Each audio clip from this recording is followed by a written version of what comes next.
Hello friends, welcome back to my channel earth mom Dehradun. मैं हूं ज्योति और वेलकम है आप सभी का मेरे चैनल में। कल मैंने एक वीडियो बनाई थी जिस वीडियो पे आप लोगों ने भरपूर प्यार और भरपूर सपोर्ट दिखाया। सबसे पहले तो एक इंसान के बोलने से कभी भी कुछ नहीं होता। पब्लिक में बहुत ज़्यादा पावर होती है और कुछ चीज़ें, कुछ केसेस हमारे अराउंड सराउंड ऐसे होते हैं जहाँ पे जब तक पब्लिक बोलती है तब तक उस चीज़ का सल्यूशन या रिजल्ट निकलने की उम्मीद होती है, और जब पब्लिक चुप हो जाती है तो कहीं ना कहीं वो चीज़ें भी ख़त्म हो जाती है। सोशल मीडिया इस समय पे एक ऐसी ताकत है जो किसी भी बंद चीज़ को खोलने की हिम्मत रखता है, किसी भी चीज़ को फर्श से अर्श तक ले जाने की हिम्मत रखता है। तो इस केस में भी मेरे बोलने से, मेरे वीडियो बनाने से तब इस बात का फर्क पड़ेगा जब आप लोग इन सब चीज़ों में सहयोग करोगे, सपोर्ट करोगे। मैं आप लोगों के कहे अनुसार इस टॉपिक पे वीडियोस बनाती रहूंगी, अपनी आवाज़ खड़ी करती रहूंगी, लेकिन मेरी आवाज़ के साथ साथ मुझे आप सबका सपोर्ट की भी इसमें ज़रूरत पड़ेगी। किसी किसी मैटर में ना हम सबको सहयोग और एकजुट होके इस चीज़ के लिए खड़े होना चाहिए। कल मैंने अतुल सुभाष की ज़िंदगी से रिलेटेड, उनकी लाइफ से रिलेटेड और लाइफ से जाने से रिलेटेड काफ़ी सारी चीज़ें कवर करी थी, और मैंने आप लोगों को ये भी बोला था कि समय समय पे मैं उनकी अपडेट आप सबके सामने लेके आती रहूँगी। फाइनली अतुल सुभाष जी ने जो अपनी लाइफ को कॉम्प्रोमाइज़ यहाँ पे किया है, उसके पीछे और उसके रीज़न जो थे वो लोग इस समय पे गिरफ्तार हो चुके हैं। यानी कि उनकी बीवी निकिता, उनकी सास और उनके भाई, तीनों के तीनों गिरफ्तार हो चुके हैं। एंड व्हाट, तीनों के तीनों अलग जगह से गिरफ्तार हुए हैं। जहां पे उनकी बीवी निकिता गुड़गांव में एक होटल से गिरफ्तार हुई हैं, वहीं पे उनकी सास और उनके भाई प्रयागराज में गिरफ्तार हुए हैं। गिरफ्तारी तो हो चुकी है, लेकिन क्या जस्टिस मिल गया? जी नहीं, जस्टिस इज स्टिल ड्यू। और जस्टिस तब तक ड्यू रहेगा जब तक कोर्ट अपना फैसला नहीं सुना देती, क्योंकि अभी वो सिर्फ गिरफ्तार हुए हैं।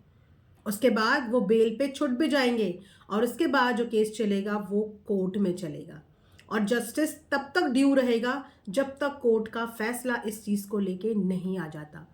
तो अगर हम इस चीज़ से अब बेफिक्र हो गए कि वाह गिरफ्तारी हो गई, तो जी नहीं, सिर्फ गिरफ्तारी हुई है। आज मैं अतुल सुभाष के भाई की भी स्टेटमेंट सुन रही थी, उनकी भी बातचीत मैं एक न्यूज़ चैनल पे सुन रही थी, जहाँ पे उनके भी सेम लफ्ज़ थे कि अभी जस्टिस नहीं मिला है, अभी सिर्फ गिरफ्तारी हुई है और ये लोग बेल में छूट भी जाएंगे। हम उस दिन का इंतज़ार करेंगे जिस दिन जस्टिस हमें कोर्ट से मिलता है। यहाँ तक कि उनके पिताजी ने ये बात भी बोल दी है कि मैं अपने बेटे की अस्थियां उस दिन बहाऊंगा जिस दिन उसको न्याय मिलेगा, जैसा कि अतुल सुभाष अपने नोट पे लिख के गए थे। यहाँ पे मैं कुछ और लोगों की भी बात करूंगी जिनके बारे में बात करनी बहुत ज़रूरी है, क्योंकि कुछ लोग सीधी चीज़ें नहीं देखते हैं, उन्हें उल्टे एंगल से चीज़ें देखनी होती हैं, और सीधी चीज़ को कैसे उल्टा करना है ये उन लोगों का काम बन गया है, या काम बोलिए, या उनका व्यापार बन गया है। लेकिन ऐसे व्यापार को बढ़ावा नहीं देंगे और इस व्यापार पे हम लोग ज़रूर चर्चा करेंगे आगे। लेकिन इससे पहले आप लोगों को एक और बात बताती हूँ। जब अतुल सुभाष का पूरा नोट सामने आया, उनकी रिकॉर्डिंग सामने आई, तो कुछ लोगों के, चंद लोगों के ये भी सवाल थे कि यहाँ पे तो अतुल सुभाष ने सिर्फ अपना पार्ट बताया है, क्योंकि तब तक उनकी बीवी और उनके ससुराल वाले पकड़े नहीं गए थे और वो सामने नहीं आए थे। तो कुछ लोगों का अनुमान ये था कि उनको भी अपना पक्ष तो रखना चाहिए, उनकी साइड भी तो हमें सुननी चाहिए। तो आप लोगों को बता देती हूँ कि उनका पक्ष भी सामने आ गया है। जी हाँ, उनका पक्ष भी सामने आ गया है, और उनका पक्ष जो आया है वो मैं आपको बताती हूँ। अतुल का पूरा साइड आपने उस रिकॉर्डिंग में, उन नोट में पढ़ लिया होगा। वो इतना सिस्टमैटिक बंदा था कि अपनी एक एक लाइन, एक एक आबिती लिख के गया है, और बहुत क्लीन एंड क्लियर भाषा में लिख के गया है कि किसी को भी पढ़ के समझ में आ जाएगा। अब यहाँ पे बात करते हैं उनके ससुराल वालों की पक्ष।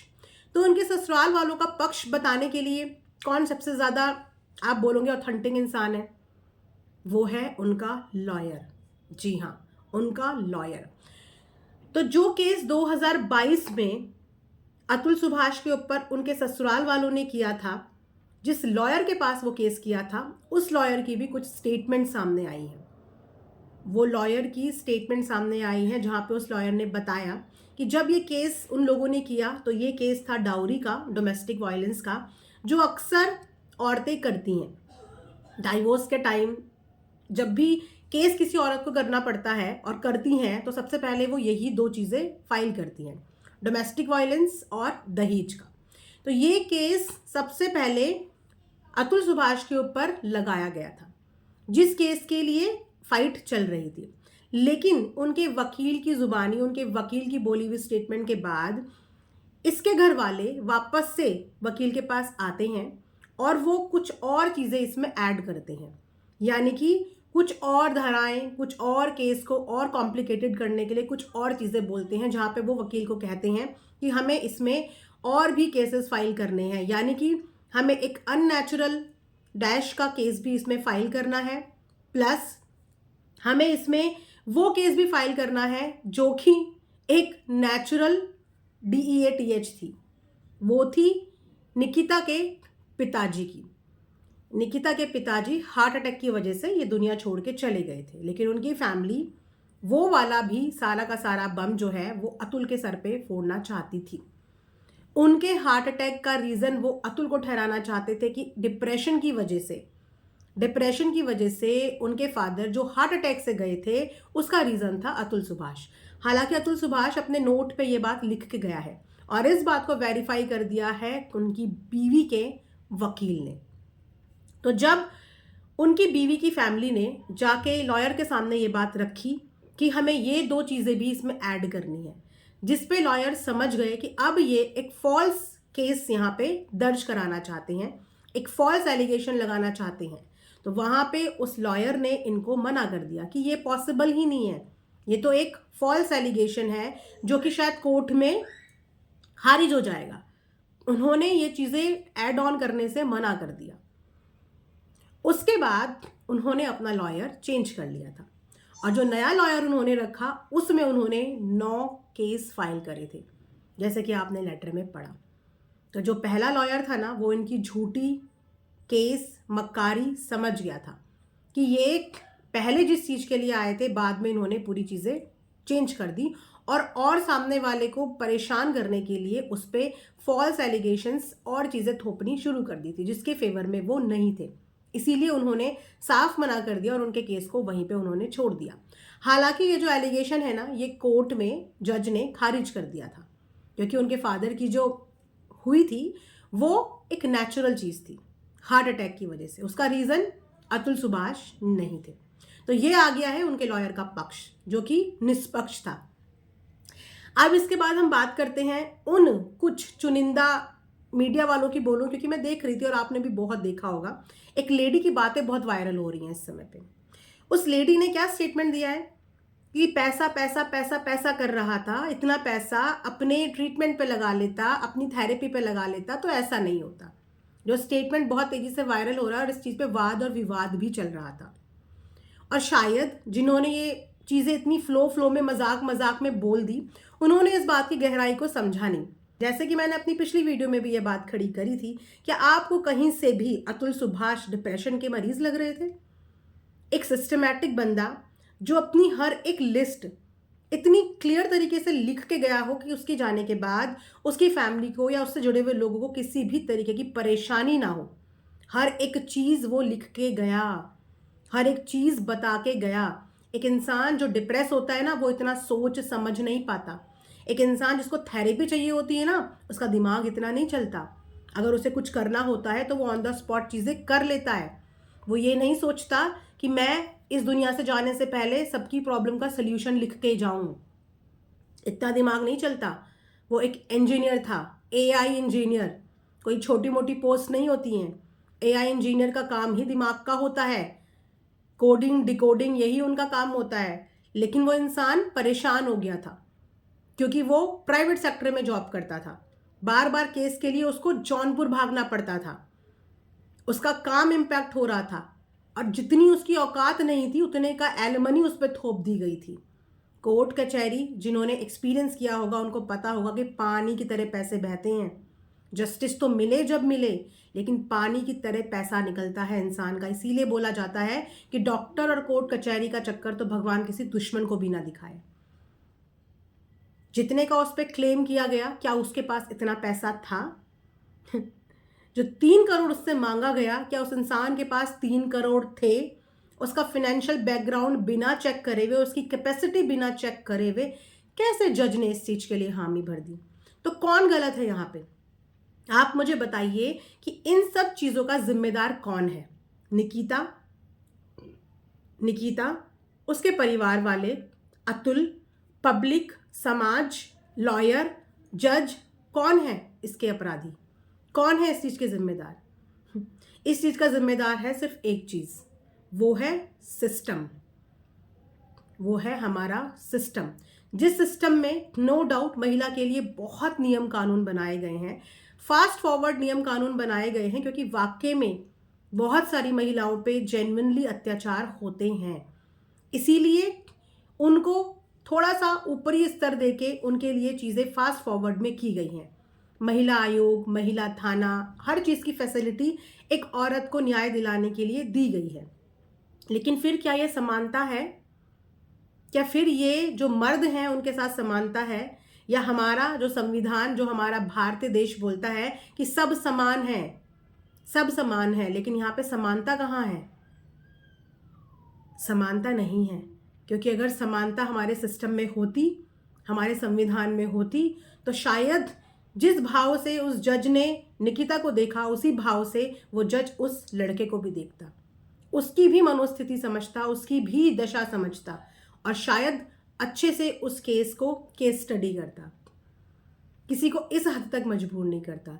तो प्रॉब्लम है हमारे सिस्टम में, जिस सिस्टम का जिक्र भी अतुल सुभाष ने अपने नोट पे किया है कि कैसे कैसे उस कोर्ट के अंदर क्या क्या धांधलेबाजी होती थी, कैसे 100, 500, 1000 रुपए के लिए एक इंसान को 2-2, 3-3, 4-4 चक्कर कटवाए जाते थे।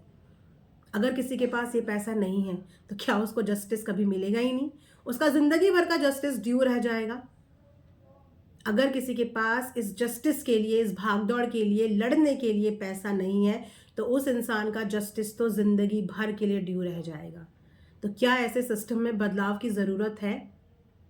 आदमी औरत को समान समझा जाता है, समान अधिकार दिए जाते हैं, तो उनको इस सिस्टम में समान अधिकार क्यों नहीं मिलते? समान सुनवाई क्यों नहीं मिलती? इन्वेस्टिगेशन प्रॉपरली क्यों नहीं होती? क्यों सिर्फ एक तरफा बात सुन के हर चीज़ का फैसला ले लिया जाता है, खासकर कि जब ये केस महिलाओं से जुड़ा हुआ होता है? मैं खुद भी एक महिला हूँ, लेकिन मैं तब भी ये नहीं चाहूँगी कि एक पुरुष के साथ गलत हो जाए, क्योंकि एक पुरुष हमारा पति भी होता है, हमारा भाई भी होता है, हमारा बेटा भी होता है। तो हम कभी भी नहीं चाहेंगे कि ये जो समानता का हमारे संविधान में लिखा झुका है, ये समानता जब सिस्टम के आगे आती है, जब जस्टिस के आगे आती है, तो ये समानता समानता रहती ही नहीं है। ये समानता का पलड़ा थोड़ा ऊपर और थोड़ा नीचे हो जाता है। ये समानता मिसिंग है, और ऐसे सिस्टम में बदलाव की ज़रूरत है। क्योंकि आज भी अगर आप डेटा खोल के देखेंगे ना, तो आपको उस डेटा में दिखेगा कि हर साल कितने आदमी इस वाले केस से, जो केस निकिता ने किया है, ये कोई पहला केस नहीं है, ऐसे बहुत सारी फाइलें हैं, और इन फाइलों में रिजल्ट अतुल सुभाष जैसा होता है। बहुत सारे आदमी, बहुत सारे लड़के और बहुत सारे माओं की औलादें इस दुनिया को छोड़ के चली जाती हैं, क्योंकि अतुल सुभाष खुद में एक AI इंजीनियर थे। तो उन्होंने ये मैटर सोशल मीडिया पे डाल दिया, उन्होंने ये चीज़ सोशल कर दी, और इसीलिए हमारा समाज के आगे ये सब चीज़ें आ गई। हमारा समाज आज इसको देख पा रहा है, हमारी पब्लिक आज इस पर पार्टिसिपेट कर पा रही है और अपनी आवाज़ खड़ी कर रही है। लेकिन ऐसे बहुत सारे केसेस हैं जो सोशल मीडिया पे हैं ही नहीं, जो हमें पता ही नहीं। लेकिन बहुत सारे आदमी, भाई, बेटे किसी के, आज भी इस झूठे झूठे केस के चक्कर में बहुत चक्कर काट रहे हैं और तिल तिल मर रहे हैं, तिल तिल। फिलहाल जस्टिस स्टिल ड्यू है, लेकिन इस जस्टिस की लिए मेरा पूरा योगदान और सपोर्ट रहेगा, और तब तक रहेगा जब तक इस मामले में सच में कोई जस्टिस नहीं आता। टाइम टाइम पे इससे रिलेटेड मैं अपडेट्स देती रहूँगी, और टाइम टाइम पे मैं अपनी आवाज़ खड़ी करती रहूँगी। आप लोगों से भी मैंने कल भी बोला था, आप ट्विटर पे जाके इस चीज़ के लिए ट्वीट कर सकते हैं, PMO CMO, आप वहाँ पे जाके ओपन लेटर लिख सकते हैं, क्योंकि अगर हम चुप हो गए तो सच में ये जस्टिस ड्यू हो जाएगा। क्या हुआ है कोलकाता वाले केस का? क्या आप में से किसी को उस केस का रिजल्ट पता है? क्या हुआ उस कोलकाता केस का? पब्लिक ने बहुत आवाज़ खड़ी करी, बहुत चीज़ें वायरल हुई, बहुत प्रोटेस्ट हुए, बहुत लोगों ने आवाज़ खड़ी करी। उसका रिज़ल्ट आप लोगों को पता है कि क्या हुआ? तो ये एक और जस्टिस है जो ड्यू हो जाएगा। इसीलिए मैं बोलती हूँ कि किसी चीज़ पे हमें सिर्फ बोलते रहना पड़ता है, अगर हम रुक गए तो जस्टिस रुक जाता है। फिलहाल तीनों के तीनों गिरफ्तार हो चुके हैं और सबसे बड़ी बात यह है कि उनके बेटे का पता नहीं लग रहा है। उनका बेटा कहाँ है, इस चीज़ के लिए कंसर्न अतुल सुभाष की फैमिली बहुत ज़्यादा हो रही है। उनके भाई का भी मैं बातचीत एक न्यूज़ चैनल पे सुन रही थी, जहाँ पे वो बार बार यही बोल रहे थे कि हमें वो बच्चे को ढूंढने में हेल्प करो, हमारी मदद करो कि बच्चा कहाँ है, यानी कि अतुल सुभाष का बच्चा कहाँ है। तीनों गिरफ्तार हो गए हैं, लेकिन बच्चे के बारे में अभी कोई भी अपडेट नहीं है कि वो किसके पास है और इन लोगों ने उसको कहाँ रखा हुआ है। अतुल सुभाष के भाई ने बोला कि हमने कई बार उससे मिलने की कोशिश भी करी, लेकिन आज तक चाचा होके वो अपने भतीजे से मिल नहीं पाए। आज तक वो अपने भतीजे से मिले नहीं। और जब वो कोई गिफ्ट्स देने की कोशिश करते थे तो उस गिफ्ट्स के बारे में पूरी जांच पड़ताल होती थी, लेकिन गिफ्ट्स देने के लिए भी उनको तरसा दिया जाता था। एक बाप से तो बेटे को मिलने ही नहीं दिया जाता था, बातचीत तो बहुत दूर की बात है। ऐसा किया है एक औरत ने। अब आप इसको औरत बोलेंगे या औरत के रूप में आप इसे जो भी नाम देंगे, लेकिन मैं ये डिमांड करती हूँ कि अतुल सुभाष को जस्टिस मिलना चाहिए। एक माँ को जस्टिस मिलना चाहिए, एक भाई को मिलना चाहिए, और इस चीज़ में आप लोग भरपूर सहयोग और योगदान दें। इसी के साथ ये वीडियो मैं यहीं पे एंड करती हूँ। Thanks for watching earth mom Dehradun.